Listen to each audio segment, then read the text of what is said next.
Donc, Jacinthe, j'aimerais ça vraiment prendre le temps d'exposer aujourd'hui une situation que j'ai vécue, que peu d'intervenants vont oser en parler. Moi, j'ai vécu dans les 3 dernières années 2 agressions, une physique et une psychique. Puis je sais que c'est des choses qui sont souvent sujets à être tabous, peu discutés, mais je crois que ça mérite d'être en parlé parce que c'est tabou et justement, ça ne devrait pas être tabou. Donc, est-ce que tu crois que de s'isoler, ne pas en parler, c'est réellement une solution ou c'est mieux parce qu'on a souvent peur du jugement, peur du regard, mais tu sais, il ne faut pas tomber non plus en surréadaptation à la superwoman quand tu parlais dans une autre vidéo.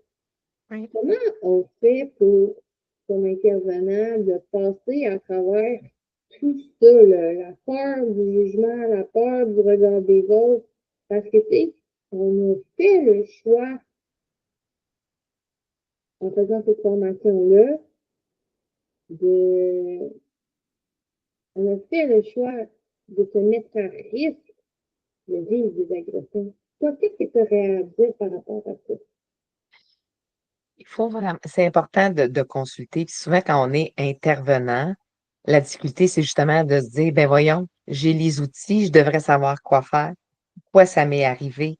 Puis là, je ne demanderai pas de l'aide à quelqu'un d'autre qui va se dire, ben voyons, elle n'est pas formée. Si c'était facile, il n'y a pas un thérapeute de couple qui se séparait. Aucun psychologue ferait une dépression. Aucun cardiologue ferait une crise de cœur.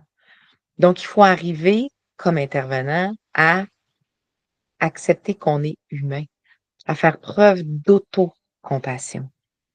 Oui, on est à risque parce que quand on choisit d'être en relation d'aide, on veut aider les autres. Mais on est souvent, on est, là, on aide dans notre travail, là, à la maison, on aide. Les gens vont souvent spontanément se confier à nous, là. Quand il y a des ruptures amoureuses, quand il y a des choses, les gens nous appellent parce qu'on travaille en relation d'aide. Et on va avoir des commentaires parfois désobligeants. Mais là, tu avais les outils, vu que tu m'as me dire pourquoi tu as réagi de même. On est humain.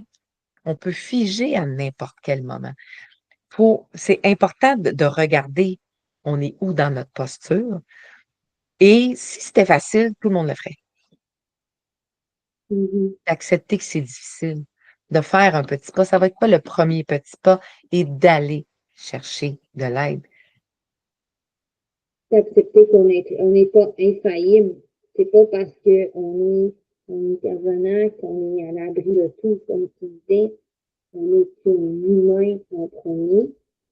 Et droit d'apprendre, on a le droit de faire des erreurs. Euh, mais après ça, je pense qu'on en sort plus fort, on en sort avec des meilleurs mécanismes d'adaptation, puis on s'est mieux se protéger si jamais des situations de ce genre-là se reproduisaient. On peut développer des outils, mais il ne faut pas se laisser envahir par la honte. Parce que même si on a vécu un événement traumatique, qu'on retourne au travail, on travaille avec d'autres êtres humains. On peut être à risque. Ça se peut qu'il arrive des choses, mais c'est facile de l'extérieur parfois de juger, mais quand les gens jugent, c'est pas nécessairement par mauvaise foi. C'est un mécanisme de protection souvent pour les gens de se dire, mais mon Dieu, elle avait des outils, puis elle a craqué. Qu'est-ce qui va m'arriver, moi? Donc, je vais remettre ça dans sa cour, qu'elle devait être mésadaptée. Donc, il faut absolument aller développer des stratégies, d'aller consulter pour développer des mécanismes pour se relever. Parce que sinon, plus on s'isole, plus on va être à risque de développer des stratégies d'adaptation malsaines. On va s'isoler, on ne voudra pas en parler, on va se mettre à prendre un verre, qui va amener un autre verre. Qu'est-ce qu'on va développer On comme... peut exposer dans notre vulnérabilité, dans le fond, apprendre, au lieu d'être dans le savoir-faire, ce que j'en comprends, c'est d'être dans le savoir-être. Oui. C'est capable, il faut être, je pense, être capable de se regarder en plein visage, d'analyser qui on est, non, pardon, d'analyser qui on était, qui on est et qui on veut devenir, puis en travaillant sur nous, puis sur nos mécanismes d'adaptation et de protection, mais c'est comme ça qu'on devient un meilleur intervenant, puis qu'on sait mieux se protéger et exposer sa vérité. Tu comprends ce que je veux dire? Oui, faire face à la honte. La honte de, comme intervenant, c'est arrivé.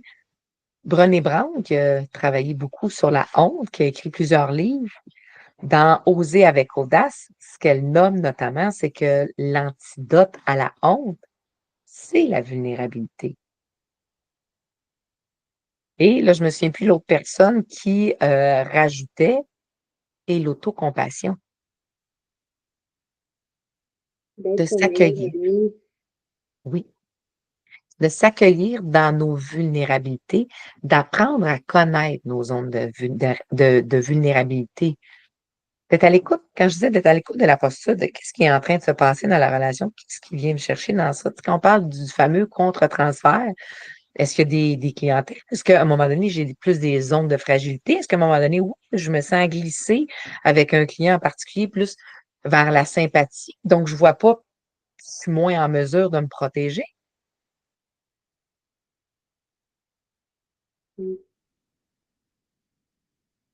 Pas Savoir hésiter développer les comme bons intervenant. outils, c'est ça que ça résume. On devient, on est tous humains, on a tous le droit de faire des erreurs et d'apprendre, puis on développe des meilleurs outils par la suite. Absolument. Et on va Donc, tous se relever plus fort. c'est l'essentiel. Puis, t'aurais-tu un dernier mot à rajouter par rapport à la discussion qu'on a en ce moment?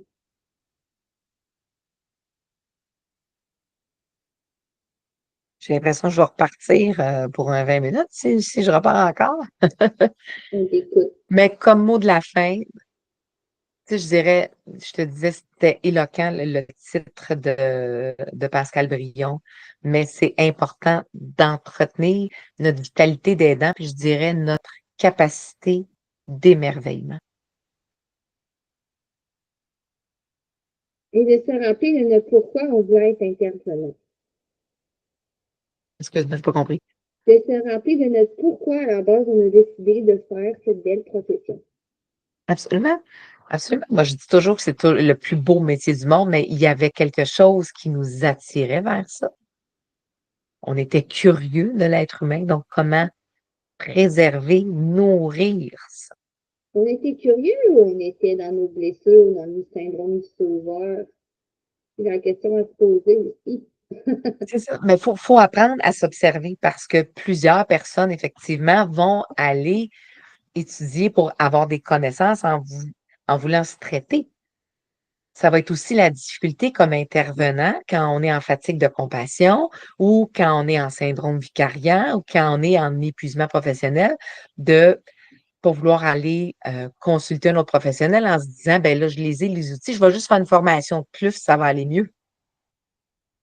Il y a une partie de ça. Donc, mais on va continuer à se guérir et se réparer, mais dans les relations qu'on va entretenir, dans le travail qu'on va faire sur nous.